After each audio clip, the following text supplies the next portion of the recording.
2-3 drops of फिनोफ्थिलीन add करोगे। अब देखो, अब ये पिंक कलर बहुत ज़्यादा डार्क आ गया। ये फर्स्ट टाइम जो पिंक आना था, यहाँ पे जैसे ही पिंक कलर आपके शेकिंग से डिसअपीयर ना हो, आपको वहाँ रुकना है। बच्चों अब हम मूव करते हैं हमारे एक्सपेरिमेंट के कैलकुलेशन पार्ट पे। बच्चों आज हम टाइट्रेशन का एक एक्सपेरिमेंट करेंगे जिसका एम मैंने यहाँ लिखा है, the titration and estimation of molarity of sodium hydroxide against M/20 oxalic acid. तो ऑक्सैलिक एसिड के बारे में मैं पहले आपको बताऊं कि ये जो सोडियम हाइड्रोक्साइड हमारे पास है, sodium hydroxide is NaOH and oxalic acid is COOH.2H2O. So this is a base and this is a acid. Fine. So what we are learning in this experiment is neutralization reaction. जैसा आपने पढ़ा होगा कि neutralization में क्या होता है, number of H plus ions from the acid will neutralize the number of OH minus. तो इस एक्सपेरिमेंट के थ्रू हम ये देखेंगे कि कितना बेस हमारे एसिड को न्यूट्रलाइज करने के लिए सफिशिएंट होगा। तो फॉर दिस इस एक्सपेरिमेंट में अब दोनों ही हमारे जो सॉल्यूशन बनेंगे वो बनेंगे हमारे colourless. Sodium hydroxide is colourless, oxalic acid is colourless solution. तो हमें न्यूट्रलाइजेशन का पता कैसे चलेगा? तो उसके लिए हमें एक जरूरत होती है इंडिकेटर की, जो बताएगा कि आपका एंड पॉइंट अचीव हो गया। और जब भी हमारे पास एसिड बेस टाइट्रेशन होगा तो हम, क्योंकि हम बेस के साथ डील कर रहे हैं इस हमारे पास, तो हमारे को बेसिक इंडिकेटर चाहिए। बेसिक इंडिकेटर होते हैं, एसिडिक इंडिकेटर होते हैं। इस केस में हम जो इंडिकेटर ले रहे हैं वो हम ले रहे हैं फिनोफ्थिलीन, जो कि बेसिक रेंज में अपने कलर को चेंज कर देता है, यानी कि आपका सॉल्यूशन कलरलेस टू पिंक हो जाएगा और वो पिंक कलर काफी देर तक परसिस्टेंट रहेगा। जैसे ही मीडियम आपने एक ड्रॉप एसिड की डाली, ठीक है, हमारे पास हम एक ड्रॉप एसिड की लेंगे, फिर उसमें हम धीरे धीरे ब्यूरेट को ओपन करेंगे तो आपके पास क्या आना शुरू होगा, कलर आना शुरू होगा। ऊपर से आप क्या डाल रहे हैं, NaOH। ऊपर हमारे पास ब्यूरेट, दिस इज ब्यूरेट, इसको हम ब्यूरेट बोलते हैं, ठीक है। अभी मैं इसका आपको बताऊंगा कैसे करना है। फर्स्ट वी अंडरस्टैंड कि इसमें इन्वॉल्व थ्योरी क्या है। तो हम लोगों को सबसे पहले हम आइडेंटिफिकेशन करेंगे कि इसका न्यूट्रलाइजेशन पॉइंट कहाँ आएगा, कितने OH माइनस हमें चाहिए इसको न्यूट्रलाइज करने के लिए। जब भी कोई एसिड बेस रिएक्शन होगी तो उसमें सॉल्ट प्लस वाटर बनेगा और हमें वही पॉइंट निकालना है जिस पर हमारा एसिड बेस को कंप्लीटली न्यूट्रलाइज कर देगा। अब इस एक्सपेरिमेंट को कैसे करेंगे मैं आपको प्रैक्टिकली समझाता हूं। बच्चों ये हमारे पास ब्यूरेट है, ये conical flask, this is the funnel. Fine. Chemicals में फिनोफ्थिलीन, सोडियम ऑक्सैलिक एसिड सॉल्यूशन और सोडियम हाइड्रोक्साइड सॉल्यूशन। अब सबसे पहले हम क्या करेंगे, क्योंकि हमारे को किसका एस्टिमेशन करना है, हमें NaOH की वॉल्यूम निकालनी है, कितना NaOH यूज हो रहा है। तो फर्स्ट ऑफ ऑल मैं अभी बताऊंगा, कोई भी एक बच्चा आगे आएगा वो ऑक्सैलिक एसिड को पिपेट आउट करेगा और हमारे कोनिकल फ्लास्क में 10 ml ऑक्सैलिक एसिड को डालेगा। उसके बाद हम NaOH सॉल्यूशन को इसके अंदर फिल करेंगे और ऑक्सैलिक एसिड सॉल्यूशन जो हमने कोनिकल में डाला है इसके साथ आप 2-3 ड्रॉप्स ऑफ फिनोफ्थिलीन ऐड करोगे। उसके बाद हमारी असली टाइट्रेशन स्टार्ट होगी। फाइन। तो उज्जवल आप आइए, आप सबसे पहले इसमें 10 ml ऑक्सैलिक एसिड डालो।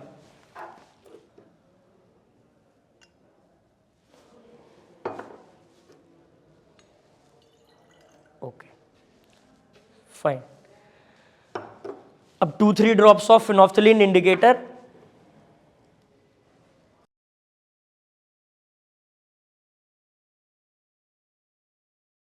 fill the burette with the NaOH solution.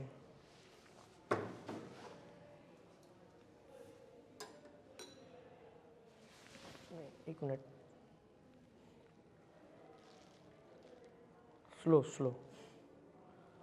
Slow भरते हैं ताकि इसमें ना बबल फॉर्मेशन ना हो, up to the mark of 0।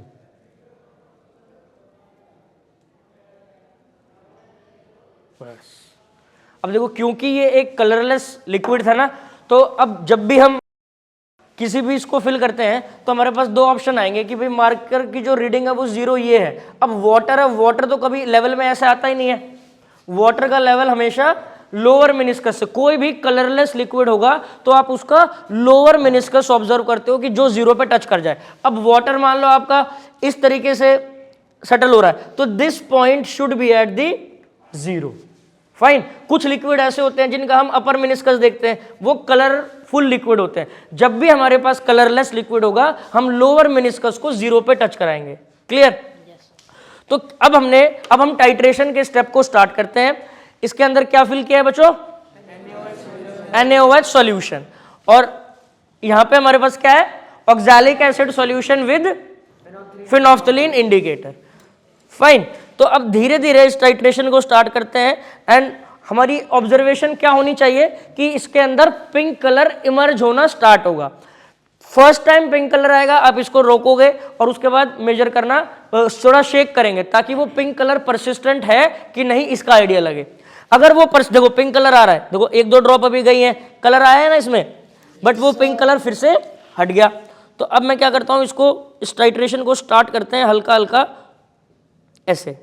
Her drop पे आप देख रहे होगे कि आपको पिंक कलर ऑब्जर्व हो रहा है, बट ये पिंक कलर जैसे अभी आ रहा है, ये पिंक कलर जैसे मैं हल्का सा इसे शेक करूंगा डिसअपीयर हो जा रहा है ना।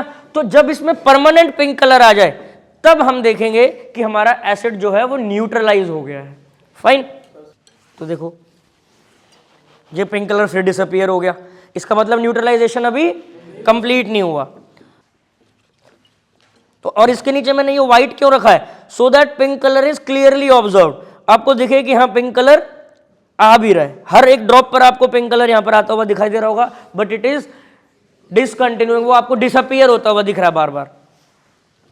तो इसलिए हम साइमल्टेनियसली इसको शेक कर रहे हैं ताकि परसिस्टेंट पिंक कलर को हम इमीडिएटली आइडेंटिफाई कर पाए कि इस पॉइंट पे परमानेंट पिंक कलर आ गया है।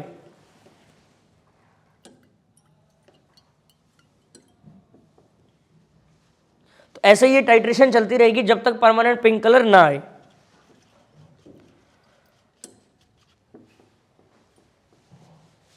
अब हमें इसको शेक करना है। अब आगे का एक्सपेरिमेंट आप करो, जैसे मैं शेक कर रहा था वैसे ही करते रहो। जब परमानेंट पिंक कलर आए तब आप इसे बाहर निकालेंगे।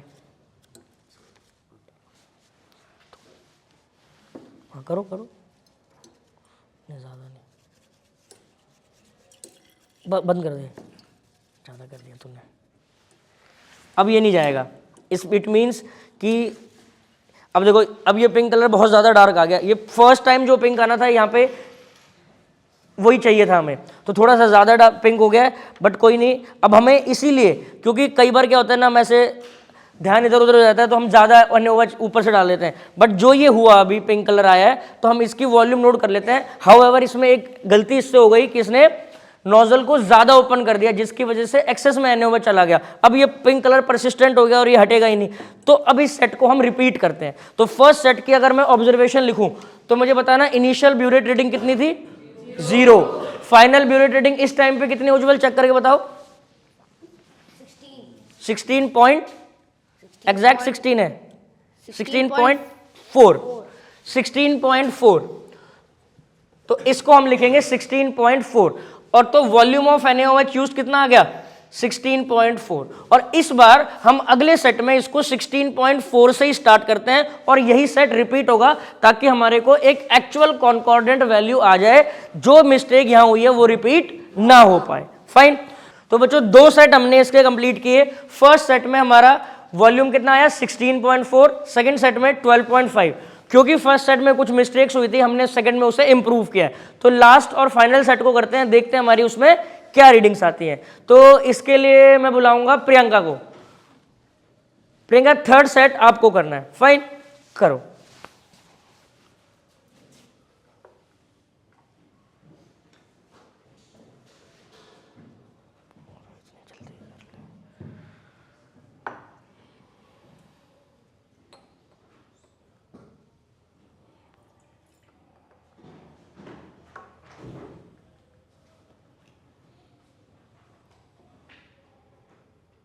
बस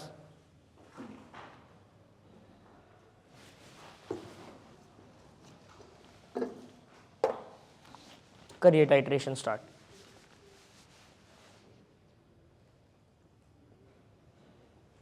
स्लो टाइट्रेशन स्टार्ट करनी है, स्लो, और कंसिस्टेंटली इसको ऐसे शेक करना है, ठीक है, ताकि पिंक कलर डिसअपियर होता रहो यार, आप आइडेंटिफाई कर पाए कि कब आ रहा है। इसको डिसअपियर कराओ थोड़ा, हाँ, यस, थोड़ा और तेज शेक करो ताकि ये डिसअपियर होता रहे, साथ के साथ आपको दिखे। हाँ, जैसे ही पिंक कलर आपके शेकिंग से डिसअपियर ना हो, आपको वहां रुकना है।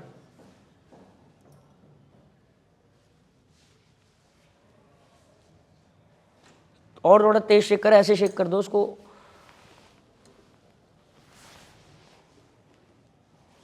हो गया आई थिंक, अब ये परमानेंट पिंक कलर आ गया है ना, इट मींस कि टाइट्रेशन कंप्लीट हुई है। फाइन, अगर जब तक ये डिसअपियर होता रहा था, टाइट्रेशन कंप्लीट नहीं हो रही थी, तो इससे हमें क्या पता चला कि इस स्टेप में भी टाइट्रेशन कंप्लीट हो चुकी है। वैल्यू देखो कितनी आ रही है, 41.4। तो हमारे पास इनिशियल ब्यूरेट रीडिंग थी this and final reading is 41.4, तो this comes out to be 12.5। Okay fine, तो इट मींस कि हमारे पास जो है दो कॉन्कॉर्डेंट रीडिंग आ गई तीन में से। अब हम हमारी जो actual volume of NaOH use लेंगे वो यही लेंगे। अब हमें पता चल रहा है कि हमारे को इसमें मोलारिटी निकालनी थी NaOH की, तो वो कैसे निकालेंगे बच्चों। अब हम मूव करते हैं हमारे एक्सपेरिमेंट के कैलकुलेशन पार्ट पे। इसमें हमने देखा कि NaOH के लिए दो कॉन्कॉर्डेंट वैल्यूज हमें मिल चुके हैं 12.5 ml, तो इन वैल्यूज को हम यूज करेंगे हमारे मोलारिटी इक्वेशन में, which is M1V1 and M2 equals to M2V2। इस तरफ हम वैल्यूज रखेंगे NaOH की और इधर रखेंगे ऑक्सैलिक एसिड की। तो हमारा एम क्या था, मोलारिटी ऑफ सोडियम हाइड्रोक्साइड निकालना।